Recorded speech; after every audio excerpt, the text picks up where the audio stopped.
Bismillahirrahmanirrahim. Assalamualaikum warahmatullahi wabarakatuh. Apa kabar anak-anak hebat Matsa Surba, khususnya kelas 9? Pada kesempatan kali ini, Bu Miftah akan menjelaskan kaitannya dengan perjuangan fisik dalam mempertahankan NKRI.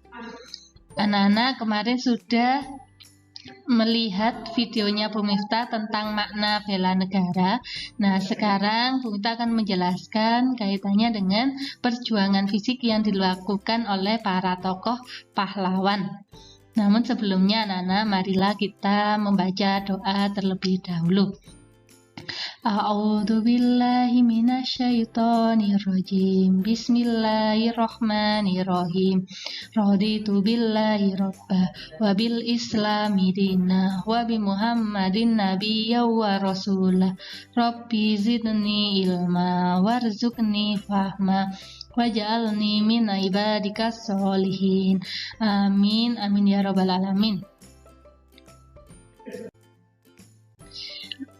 Bu Miftah akan membacakan kaitannya dengan kompetensi dasar yang akan kita capai. Yang pertama adalah mengkreasikan konsep cinta tanah air atau bela negara dalam konteks Negara Kesatuan Republik Indonesia. Yang kedua, mengorganisasikan kegiatan lingkungan yang mencerminkan konsep cinta tanah air dalam konteks kehidupan sehari-hari. Adapun tujuan pembelajaran yang akan kita capai pada pertemuan kali ini adalah yang pertama, siswa diharapkan dapat menjelaskan perjuangan fisik dan diplomasi itu seperti apa. Yang kedua, siswa diharapkan dapat menyebutkan perjuangan fisik para tokoh pahlawan. Yang ketiga, siswa dapat menjelaskan latar belakang terjadinya pertempuran setelah kemerdekaan. Langsung saja, anak-anak, di sini Bu Miftah akan menjelaskan perjuangan para pahlawan dalam rangka mempertahankan kemerdekaan Indonesia dilakukan dengan dua cara, anak-anak. Yang pertama adalah perjuangan fisik, yang kedua dengan cara diplomasi. Nah, apa bedanya Bu dari dua cara yang dilakukan oleh para tokoh pahlawan tersebut?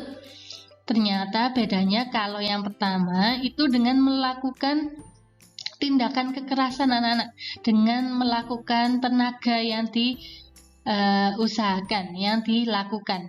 Atau di sini Bung Miftah tuliskan perjuangan yang dilakukan dengan menggunakan senjata atau mengandalkan kekuatan militer. Jadi contohnya adalah perang.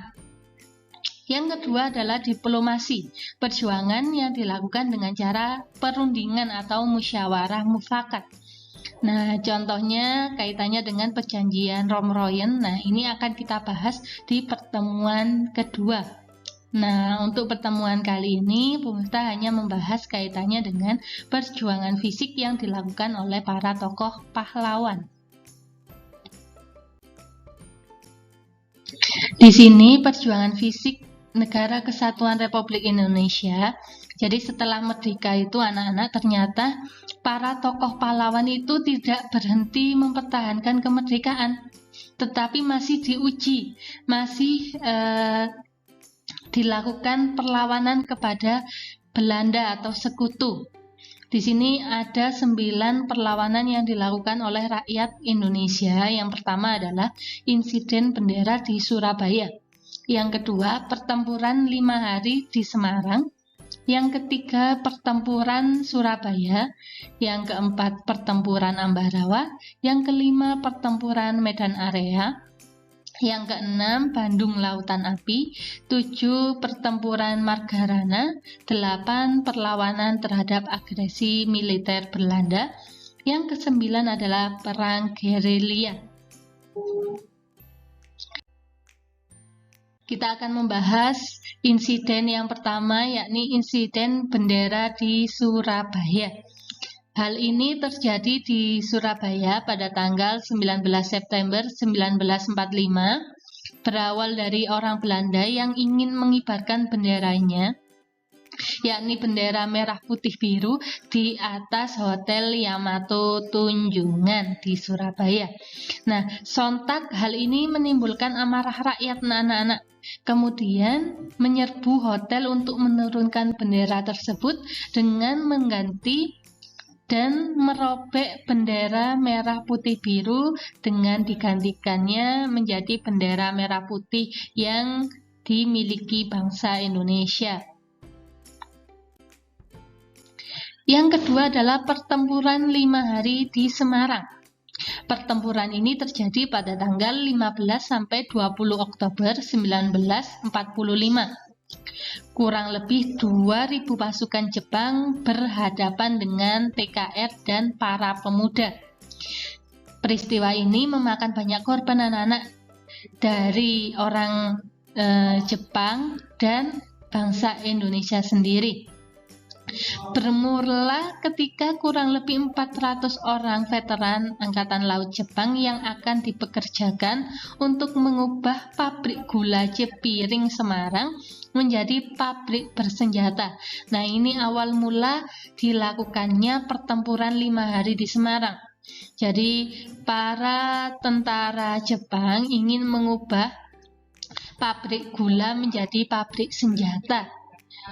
Dr. Karyadi menjadi salah satu korban sehingga namanya diabadikan menjadi nama rumah sakit di kota Semarang. Karena tadi latar belakangnya ingin menggantikan pabrik tersebut, maka bangsa Indonesia yang ada di Semarang itu melakukan pemberontakan, sehingga ada salah satu korban yakni Dr. Karyadi yang sekarang namanya dijadikan nama rumah sakit di Semarang. Yang ketiga adalah pertempuran di Surabaya yang biasa dikenal dengan 10 November 1945, diawali dengan kedatangan Brigadir 29 dari Divisi India ke-23 di bawah pimpinan Malapi pada tanggal 25 Oktober 1945. Nah, kedatangannya ini ternyata tidak menggembirakan anak-anak. Ternyata tujuannya hanya ingin melakukan kerusuhan dengan pemuda karena adanya penyelewengan kepercayaan oleh pihak sekutu. Sehingga pada tanggal 9 November 45 tentara mengeluarkan ultimatum. Ultimatum itu adalah peringatan anak-anak agar para pemilik senjata menyerahkan senjata kepada sekutu, tetapi tidak dihiraukan oleh rakyat Surabaya. Jadi rakyat Surabaya tidak mengindahkan ultimatum yang diberikan oleh tentara tadi, malah melakukan pertempuran di Surabaya anak-anak karena tidak terima milik senjatanya mau dirampas oleh sekutu tadi. Nah, Bung Tomo di sini melalui siaran radio mengobarkan semangat dengan memberikan slogan Merdeka atau Mati. Nah, ini adalah salah satu tokoh pahlawan dalam pertempuran Surabaya. Selanjutnya adalah pertempuran Ambarawa. Dimulai dengan kedatangan tentara Inggris di bawah pimpinan Brigjen Bethel di Semarang 20 Oktober 45 untuk membebaskan tentara sekutu dan menuju Magelang. Jadi setelah menyerang di Ambarawa menuju ke Magelang anak-anak sekutunya. Sekutu yang diboncengi Nija dan membebaskan para tawanan Belanda secara sepihak, maka terjadilah perlawanan dari TKR dan para pemuda. Nah, karena sekutu dengan seenaknya melepaskan tawanan Belanda yang ada di Indonesia, maka rakyat Indonesia tidak terima dengan melakukan perlawanan tadi. Pasukan Inggris akhirnya terdesak mundur ke Ambarawa dan Kolonel Sudirman terjun langsung dalam pertempuran Ambarawa.